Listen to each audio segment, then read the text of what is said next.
Hi guys, नमस्कार। चलिए आज हम जो आधार सुपरवाइजर ऑपरेटर एग्ज़ाम होता है उसके कुछ महत्वपूर्ण क्वेश्चन और उनके आंसर को जानते हैं। नामांकन के दिन अपलोड किए गए दस्तावेज वैध होने चाहिए। समय सीमा समाप्त व रद्द दस्तावेज स्वीकार करने पर नामांकन ऑपरेटर के खिलाफ सख्त कार्रवाई की जाएगी।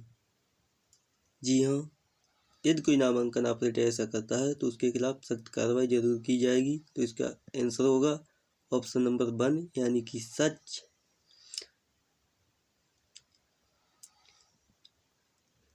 प्रश्न नंबर 2, यदि दस्तावेज अपलोड नहीं है और दस्तावेज रिक्त है तो नामांकन ऑपरेटर को काली सूची में डालने और एफआईआर दर्ज करने पर विचार किया जाएगा। जी हाँ, ये भी बात बिल्कुल सच है, क्योंकि हर एक नामांकन ऑपरेटर को दस्तावेज अपलोड करने अनिवार्य हैं। यदि कोई ऑपरेटर ऐसा करता है तो उसके खिलाफ एफआईआर और उसे काली सूची में डालने पर विचार जरूर किया जाएगा। तो इसका भी आंसर होगा दोस्तों ऑप्शन नंबर 1 यानी कि सच।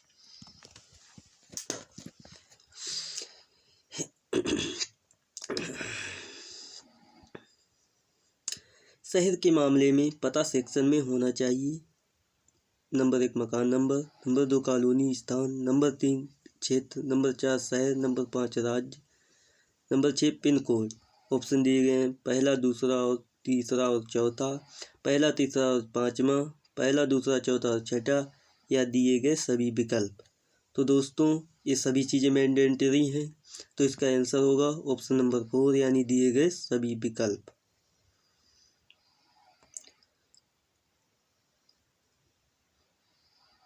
क्योंकि शहर के पता सेक्शन में ये सब चीज़ें अनिवार्य हैं।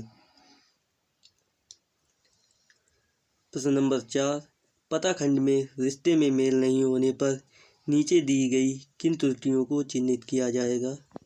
ऑप्शन दिए गए हैं ऑप्शन नंबर 1 गलत पता, ऑप्शन नंबर 2 संभव रिश्ता बेमेल, ऑप्शन नंबर 3 गलत जानकारी, ऑप्शन नंबर 4 अधूरा पता। तो इसका आंसर होगा आंसर नंबर 2 यानी संभव रिश्ता बेमेल, क्योंकि यहाँ रिश्ता मेल नहीं खा रहा है, इसलिए ऑप्शन नंबर 2 संभव रिश्ता बेमेल।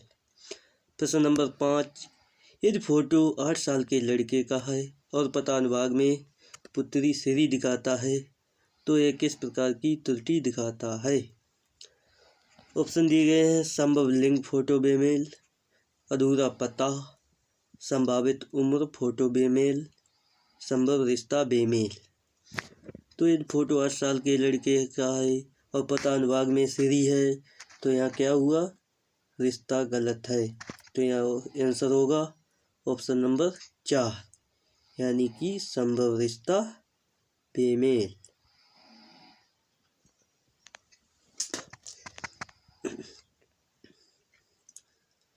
प्रश्न नंबर 6, यदि टेम्पर किए हुए अन्य निवासी के दस्तावेज, आधार प्रपत्र, नामांकन पर्ची, निवासी की फोटो, वस्तु, पशु का चित्र दस्तावेज के रूप में संलग्न है तो उन्हें जाली दस्तावेज माना जाएगा और नामांकन ऑपरेटर को काली सूची में डालने और एफआईआर दर्ज करने पर विचार किया जाएगा। तो ये बात बिल्कुल सच है। यदि कोई ऑपरेटर ऐसा करता है तो उसके खिलाफ एफआईआर दर्ज की जाएगी और उसे काली सूची में डालने पर भी विचार किया जाएगा, क्योंकि किसी भी नामांकनकर्ता के दस्तावेजों की जगह हम किसी दूसरे के दस्तावेज अपलोड नहीं कर सकते।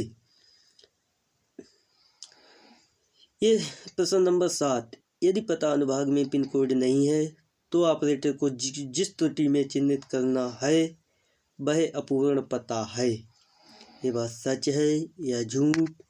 तो ये बात बिल्कुल सच है, क्योंकि पिन कोड अनिवार्य है, पिन कोड जरूर डालना है। यदि किसी पिन कोड नहीं है तो वह अपूर्ण पता है। ये बात बिल्कुल सच है। तो इसका आंसर होगा ऑप्शन नंबर 1 यानी कि सच।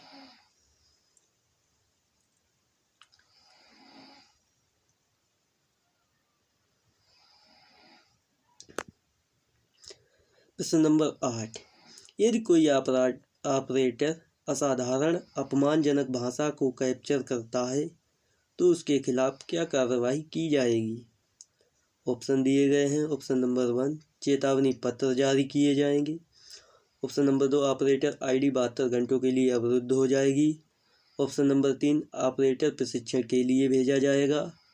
ऑप्शन नंबर 4, प्रतिवर्ष 1000 रुपये की रकम और 1 महीने में या 1 या उससे अधिक मामलों के लिए 1 साल और 5 से अधिक मामलों के लिए 5 साल और FIR के लिए निलंबन दायर किया जाएगा। तो इसका आंसर होगा ऑप्शन नंबर 4।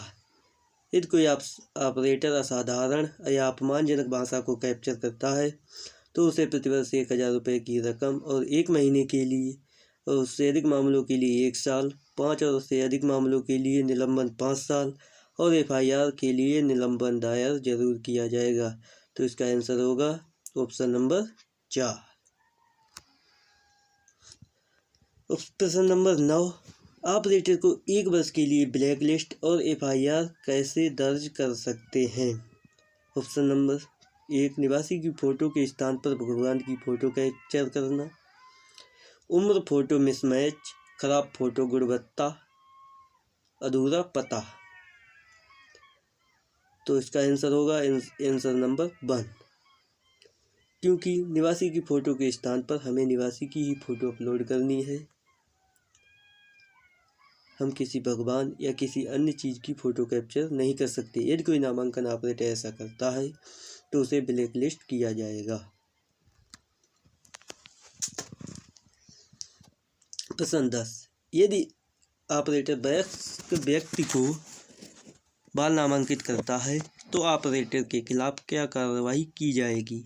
ऑप्शन दिए, चेतावनी पत्र जारी किए जाएंगे, ऑपरेटर आईडी 72 घंटों के लिए अवरुद्ध हो जाएगी, ऑपरेटर प्रशिक्षण के लिए भेजा जाएगा, या प्रतिवर्ष 1000 रुपये की रकम, 1 महीने में 1 या उससे अधिक मामलों के लिए 1 साल और 5 से अधिक मामलों के लिए निलंबन 5 साल या FIR के लिए निलंबन दायर किया जाएगा। तो इसका आंसर होगा ऑप्शन नंबर 4।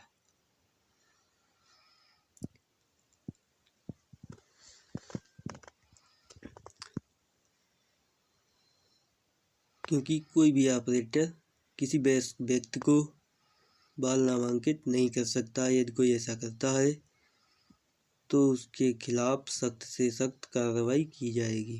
प्रश्न नंबर 11, यदि कोई नामांकन ऑपरेटर किसी जानवर की फ़ोटो, डरावनी फ़ोटो या अन्य किसी वस्तु की फ़ोटो निवासी की फ़ोटो की जगह अपलोड करता है तो नामांकन ऑपरेटर के खिलाफ क्या कार्रवाई की जाएगी।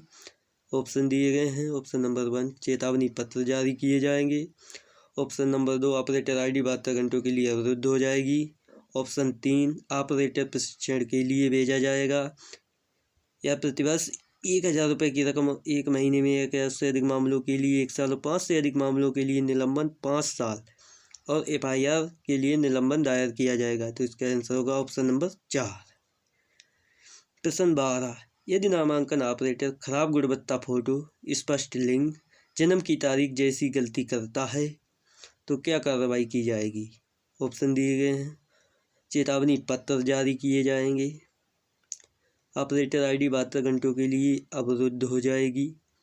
ऑप्शन 3, 1 वर्ष के लिए सस्पेंशन, 6 माह और 50 से अधिक मामलों के लिए सस्पेंशन की राशि 25 रुपये प्रति पैकेट की 30 से अधिक मामलों के लिए रोक लगाई जाएगी। ऑपरेटर को 1 वर्ष के लिए बंधित किया जाएगा और FIR दर्ज की जाएगी। तो इसका आंसर होगा ऑप्शन नंबर 3। 1 वर्ष के लिए सस्पेंशन, 6 माह और 50 से अधिक मामलों के लिए सस्पेंशन की राशि 25 रुपये प्रति पैकेट की 30 से अधिक मामलों के लिए रोक लगाई जाएगी। प्रश्न नंबर 13, बाल नामांकन के मामले में नामांकन फार्म में किस पते का उल्लेख किया जाता है। नामांकन केंद्र का पता, माता पिता का पता, या अस्पताल का पता जहां बच्चे का जन्म हुआ, या दिए गए सभी विकल्प। तो इसका आंसर होगा ऑप्शन नंबर 2, यानी माता पिता का पता।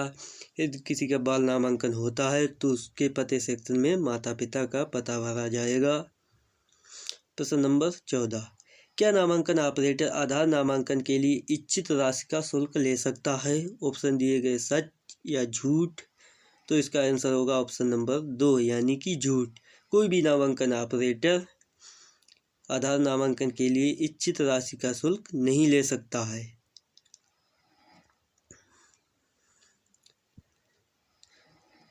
प्रश्न 15, नए नामांकन और अनिवार्य बायोमेट्रिक अद्यतन की लागत निवासी से ली जाती है। ऑप्शन दिए गए सच या झूठ। तो इसका आंसर होगा ऑप्शन नंबर 2, क्योंकि नए नामांकन के लिए अनिवार्य बायोमेट्रिक लागत निवासी से नहीं ली जाती है। अब प्रश्न 16, प्राधिकरण द्वारा निर्धारित राशि से अधिक राशि चार्ज करने के लिए ऑपरेटर पर्यवेक्षक के खिलाफ क्या कदम उठाया जाएगा। Option number 2, प्रतिबंधीकरण। ऑप्शन नंबर 2, पहली जांच रिपोर्ट। ऑप्शन नंबर 3, चेतावनी। ऑप्शन नंबर 4, एक या एक और दो दोनों।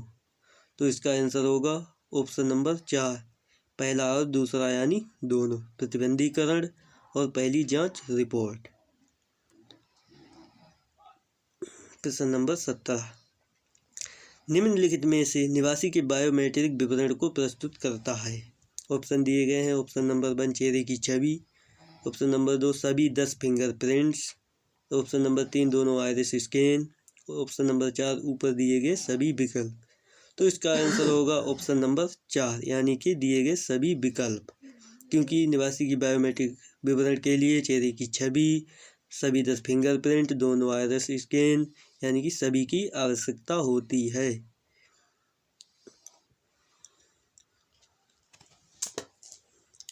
प्रश्न 18, नामांकन के लिए अपेक्षित सूचना में निम्नलिखित शामिल हैं।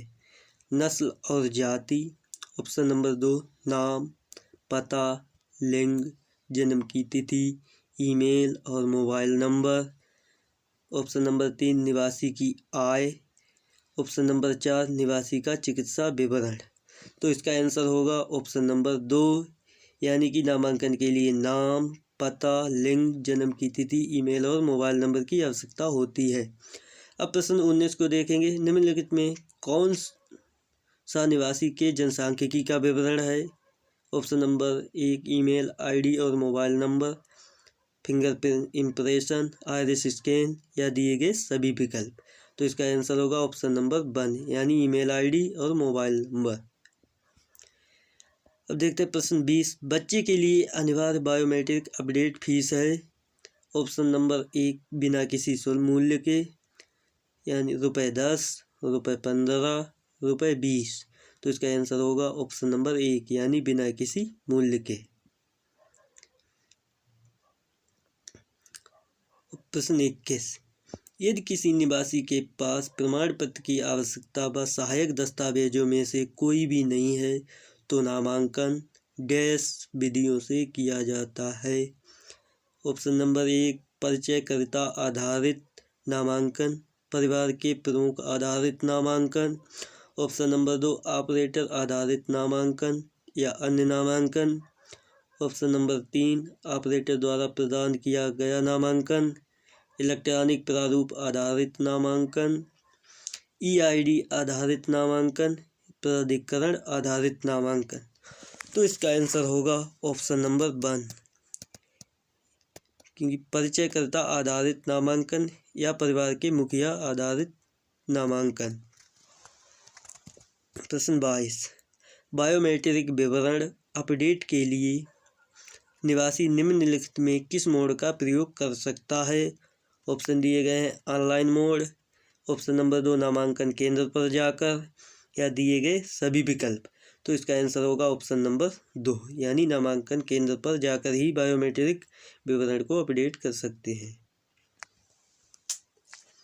प्रश्न 23, आधार बनाने की प्रक्रिया को सही क्रम की पहचान करें, यानी किसी भी डुप्लीकेट नामांकन को अस्वीकार करना। प्रश्न नंबर 2, नामांकन पैकेट की FIR CIDR में अपलोड करें। प्राधिकरण संख्या प्रदान करता है। प्राधिकरण प्राप्त नामांकन डेटा को संशोधित करता है। पहला, तीसरा और चौथा, दूसरा, चौथा और तीसरा। ऑप्शन नंबर 3, 2 और 3 दोनों या दिए गए सभी विकल्प। तो इसका आंसर होगा option number 2।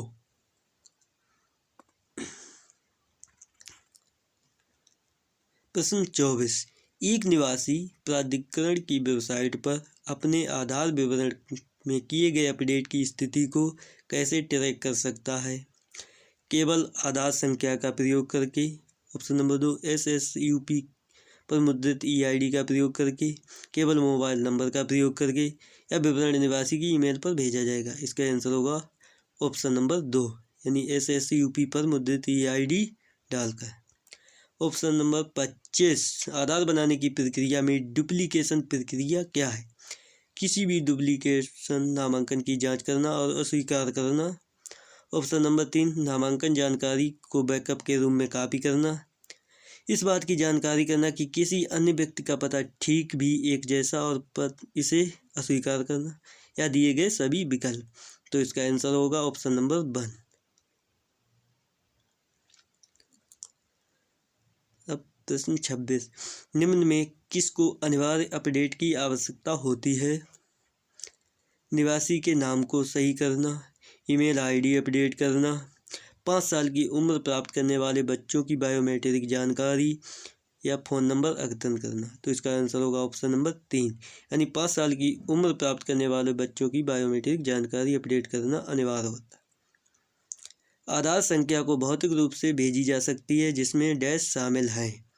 Option number 1 email, option number 2 website, option number 3 SMS, option number 4 पत्र, यानी भौतिक प्रक्रिया है पत्र, यानी ऑप्शन नंबर 4। आधार अद्यतन अनुरोध नामांकन केंद्र में निवासी के डैश पुष्टि के बाद होता है। ऑप्शन नंबर 1 आधार अद्यतित बायोमेट्रिक पुष्टि, ऑप्शन नंबर 2 हस्ताक्षर, ऑप्शन नंबर 3 निवासी की तस्वीर, ऑप्शन नंबर 4 मौखिक पुष्टि। तो इसका आंसर होगा ऑप्शन नंबर 1, यानी कि आधार अद्यतित बायोमेट्रिक पुष्टि। और प्रश्न नंबर 29, ईमेल ID और मोबाइल नंबर आधार डाटाबेस में निम्नलिखित मोड के द्वारा अद्यतन किया जा सकता है। ऑप्शन नंबर 1 नामांकन केंद्र पर जाकर, ऑप्शन नंबर 2 SSUP पोर्टल, या दोनों दिए गए विकल्प। आंसर नंबर 1, यानी नामांकन केंद्र पर जाकर ही हम अपने आधार में बायोमेट्रिक अपडेट कर सकते हैं। तो दोस्तों ये वीडियो कैसा लगा? अगर हमारा वीडियो सही लगा तो हमारे चैनल को सब्सक्राइब करना ना भूलें और वीडियो को ज़्यादा से ज़्यादा शेयर करें। ये वीडियो का पार्ट 1 है। मिलते हैं अगले पार्ट में, तब तक के लिए नमस्कार, जय हिंद।